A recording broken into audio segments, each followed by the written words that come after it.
e vamos falar um pouquinho sobre essa escola interessante, né? Sobre esse ponto interessante.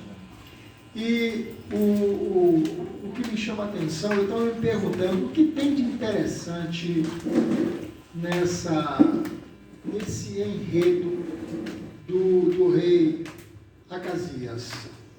Não achei muita coisa relevante, né? Exceto a necessidade de confrontarmos as questões. Esse rei, que o tema da lição hoje, lição de número 5, de 1º de agosto, é sobre o reinado de Acasias, mas o que me chamou a atenção não é Acasias em si. O que me chama a atenção é o histórico de Acasias. Acasias foi filho de Acabe, a gente sabe quem foi Acabe, né? Acabe morreu, Acasias assume, mas Onzi foi o pai de Acabe, que a gente não conhece muito sobre Onzi. A gente sabe que Acabe aprontou demais, e aprontou muito, né? Afrontou demais o povo de Deus. E ele foi severamente castigado pelas patentes influências de sua mulher, Jezabel. O texto diz, a Bíblia diz que não houve nenhum rei pior que Onzi, rei de Israel, antes de Acabe. Quando chegamos na história de Acabe, Lucas, lembra, né? Aí a Bíblia diz o quê? Que não teve pior que Acabe. Onzi, ele reinou 11 anos. Ele reinou do ano de 885 a 874 a.C. 11 anos ele reinou e foi dos piores que se pode imaginar, em 11 anos. Como se não fosse pouco, e como o povo não se arrependeu e não buscou a Deus devidamente, o que acontece? O procedimento indevido do povo, pela irreverência a Deus, prolonga o sofrimento. E quando Onzi morre e Acabe assume, Acabe foi pior do que o pai dele. E reinou 21 anos. Dá para imaginar a situação? Aí então, depois Acabe morre. Quando Acabe morreu, os moabitas ficaram indignados com Israel. Certamente fica parecendo com... Bom, fica lembrando dos países aqui da América Latina. Aí então, o que acontece? Quando Acabe morre, o texto diz que pouco depois estava-se lá na janela do palácio, no quarto, né, no quarto alto do palácio, lá em Samaria, estava o rei Acasias, e ele cai da varanda do seu quarto alto, no palácio em Samaria, e se esborracha no chão, e passa muito tempo para se recuperar, e não consegue se recuperar, desesperado para saber como seria a sua situação, desconsidera Elias, profeta de destaque, né? Homem que tinha uma tremenda comunhão com Deus, e ele ignora isso, que em parte eu vejo uma certa lógica, uma lógica da antilógica, né? É que ele não tinha ligação íntima com Deus. Ele era filho de Acabe. A Bíblia diz que ele foi pior, diz que Acasias foi pior do que Onzi, que Acabe, e um pior do que o outro, bem colocado, um pior do que o outro. Então, Onzi foi terrível, foi o pior de todos. Acabe foi terrível com a mulher dele, e Acasias, em 2 anos de reinado, ele conseguiu somar a ruindade do avô, Onzi, a ruindade do pai, Acabe, e a ruindade da mãe, Jezabel. E em 2 anos ele conseguiu fazer um estrago grande. Quando ele cai, por ter a crença dele não se baseava, né, nos ensinamentos verdadeiros de Deus, o que é que ele faz? Influenciado pelos profetas, né, que já vinham influenciando ele desde o início, ele manda visitar a Baal. Quando ele sai, que era o ponto máximo, porque aí seria a oportunidade, ele já que caiu, reconhecia, chamava o profeta, né, fazia um reconhecimento e resolvia o problema dele com Deus. Ele perde a última e grande chance que ele teve, né? Em vez de ele reconhecer isso, ele agrava ainda mais e manda consultar o Baal. Zebub. Baal-Zebub. E o que é que acontece? Quando isso acontece, a gente percebe no texto que Deus não a priori parece não ir castigar ele por isso, mas ele perde a chance. E aí quando ele manda consultar, Deus levanta Elias, interfere no processo, manda falar com os mensageiros e manda voltar com a sentença, que eu acredito que até então não era sentença. Mas como ele desobedece, ele dissesse, me arrependi, entendeu? Chegasse a essa, Deus certamente mudaria de atitude com ele. Mas ele perseverou até o final, com perseverança má, e aí Deus manda, através do anjo do Senhor, né? Manda Elias lhe dar a sentença. Agora, voltando para o texto, né? A gente percebe, quando a gente está lendo as histórias, a gente começa a ver como é que eles se encontram, os reis e os profetas, como é que eles passeiam, né? Como eles são contemporâneos um do outro e conseguem manifestar as atitudes. A gente lembra aqui, essa semana a gente estava estudando sobre isso, aquela questão de Nínive, né? Nínive pecou gravemente, o que é que acontece? Aí Deus dá uma chance para ele, manda o profeta pregar, o profeta prega, e para a sorte do povo, da nação, o povo se arrepende e Deus vai lá e muda a sentença, né? E aí não destrói a cidade como havia dito.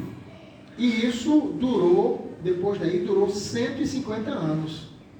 Só que 150 anos depois, eles cometeram os mesmos crimes, e aí Deus manda outro profeta por nome de Naum.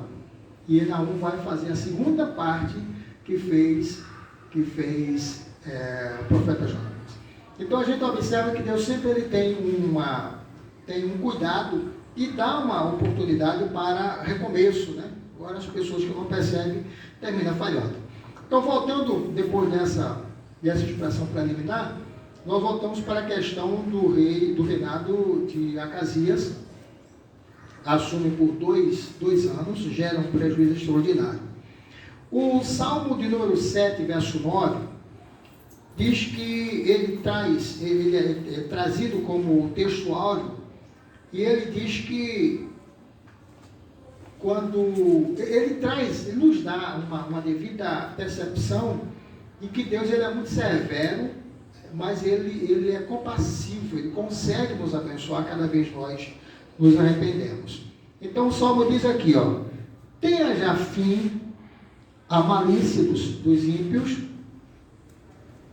mas estabelece-se justo, pois tu és o justo Deus, provas o coração e a mente, evidentemente, dos teus filhos. Então, Deus não é levado por palavras, né? Mas ele se estabelece pelo seu entendimento profundo de tudo que alguém possa imaginar. Às vezes, os homens são levados por palavras incertas, né? Por mentiras. Deus, por ser verdadeiro, conhecer a mente humana, ele não vai se inclinar a essas coisas. Mas o texto traz algumas verdades que a gente não pode deixar passar. Primeiro, nós observamos que existiu uma tendência, como a irmã Eunice lembrou, que o problema causado por Ozi, ele foi muito grave, ele gerou muito prejuízo a Israel, mas não foi devidamente corrigido. E quando o filho dele assume, se soma. Um sempre termina sendo melhor que o outro. Melhor no que faz. E quando o melhor é pior, é terrível. Né? Então ele é severamente mais cruel do que o anterior. E isso, pela influência da política da boa vizinhança que nós estudamos na semana passada, Acabe se junta a uma mulher pagã, semana atrasada, aliás, né? Acabe se junta a uma mulher pagã, que influencia as suas determinações, manda mais do que ele, né? E atrapalha a vida inteira.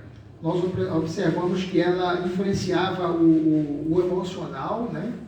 Tentava agradar ele para manipular as suas decisões, e isso foi muito cruel. E quando chega na vez do neto, ele consegue somar tudo isso, porque para ele já é prático. Eu falei a princípio que se as pessoas não creem em Deus, ela tem muita facilidade de crer em qualquer coisa, né? Ou até de negar o próprio Deus. Se você não tem base cristã, se você não tem um ensinamento devidamente bíblico, você vai ter muito mais facilidade de descrer, de não acreditar, de colocar dúvida nas coisas que Deus faz sobre você. Na introdução do texto aqui nós observamos o seguinte: aqui diz que o reinado, voltando aos pontos que nós falamos, aqui diz que o reinado de Acasias, ele foi fortemente marcado por duas coisas que estava em alta praticamente na época, né, desse período, que era a idolatria. E essa idolatria, o primeiro ponto, a idolatria. E o segundo ponto, pelo abandono, pelo desprezo, pela rejeição de Deus. E a gente percebe que uma coisa leva a outra. As pessoas vão se envolvendo e elas terminam não tendo noção do mal que o mal pode fazer. E nós observamos por esse aspecto, pela própria trajetória em si. Então, ele teve a oportunidade de se ajustar, estava insensível a isso, não percebeu o que de fato Deus queria e tinha para a sua vida, avança nessa mesma direção. Ele comete o ato de infidelidade, né, que é o primeiro ponto, é o segundo ponto lá em alta, né? Primeiro a idolatria e segundo a infidelidade. Mas aqui ambas são tanto relativas. Mas no ponto mais comum é que a idolatria, no contexto geral, ela não é a primeira visão, ela parece não ser tão ruim ou não chegar a ser tão grave, porque a idolatria ela não vai de uma hora para outra. Alguém não vai dormir fiel e acorda incrédulo. Ninguém vai dormir, entende? Ninguém vai dormir assim buscando a Deus e depois acorda o rejeitando. Não vai. Isso vai num balanço constante de uma gangorra de atitudes, entende? Então, uma hora, a gente fala muito isso sobre a questão da situação dos nossos jovens ao passar do ano, né? Cada dia que alguém influencia, que infiltra uma atitude no meio dos jovens, que a princípio parece uma certa rejeição, depois se acalma, e a gente acha que ali resolveu o problema. Não, isso aí vai causar um efeito mais tarde, né? 3, 4, 5, 10 anos depois, você vai ver o efeito, e quando o efeito chega, você já não lembra mais da causa, e é isso que vai fazendo as coisas acontecerem. A idolatria não é diferente, né? Ela começa com uma concessão, né? A gente aprendeu nas lições passadas que as muitas concessões geram as confusões.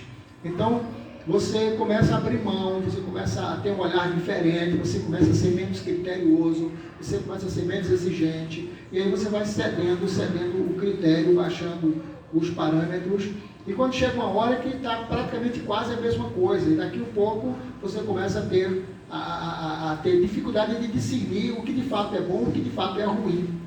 Nós temos isso no gerenciamento da política do nosso Brasil, nós temos isso no comportamento das empresas, nós temos isso nas atitudes dos líderes religiosos. Então, é muito comum isso aí, você começa a se familiarizar com as coisas. E quando você começa a se familiarizar com coisas que você deveria repudiar, você vai ter uma grande chance de mais tarde você ser até no futuro conivente dessas atitudes, né? Porque um povo que conhecia, que tinha a história que Israel tem, que tinha uma intimidade e